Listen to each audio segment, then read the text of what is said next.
Assalamu alaikum. Hi everyone, welcome back to another video. Please subscribe to my channel, share with friends and family, and like, comment and share your ideas with me. Try my recipes, and thank you for watching.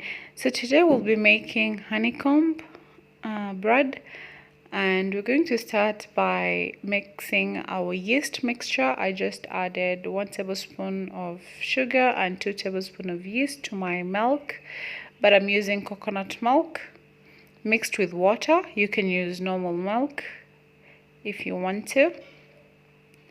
And then we're going to use 1 cup of sugar, 1 egg, and 2 teaspoons of butter. As you can see, my butter is hard, and I'm going to try and melt it a little while kneading the dough. And then I'm just going to use half a kg of flour, all-purpose flour. I added 1 cup of sugar and my egg.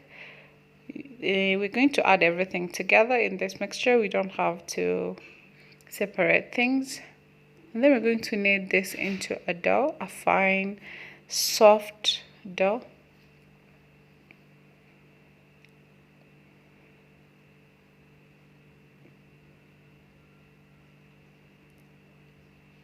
And our dough is kneaded well. Now we're going to set it aside. As you can see, it's a little sticky. That means it's too soft, which is nice.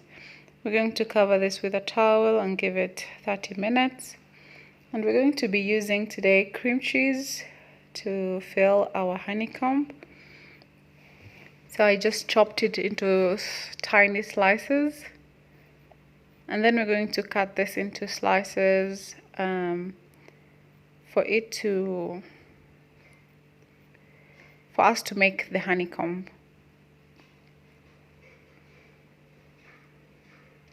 At this stage you can start cooking a syrup, sugar syrup, if you're going to use a sugar syrup, but I'm going to fill my honeycomb with condensed milk, so I won't need a sugar syrup.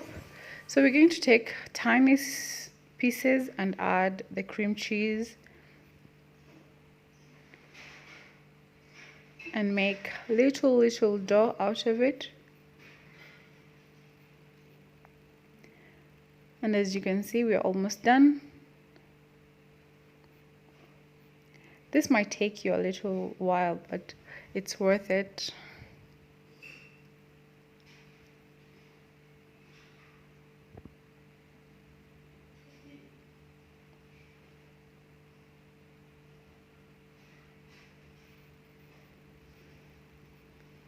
And then we're going to preheat our oven to 350 Fahrenheit.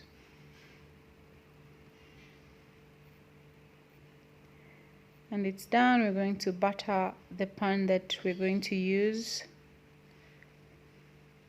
to bake this.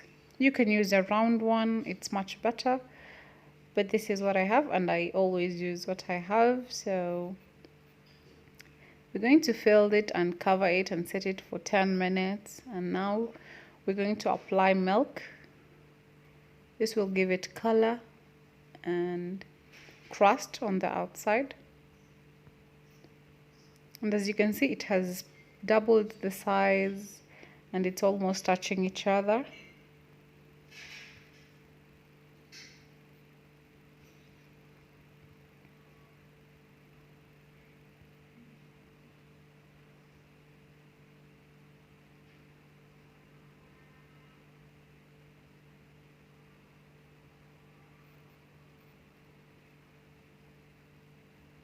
And now we're going to put it in our oven and let it cook for 25 minutes. And right away after removing it from the pan, we're going to add our condensed milk. You can serve it individually, you can serve it like that. You can pour the milk, condensed milk on top of it. And remember, you can use sugar syrup if you can't find condensed milk.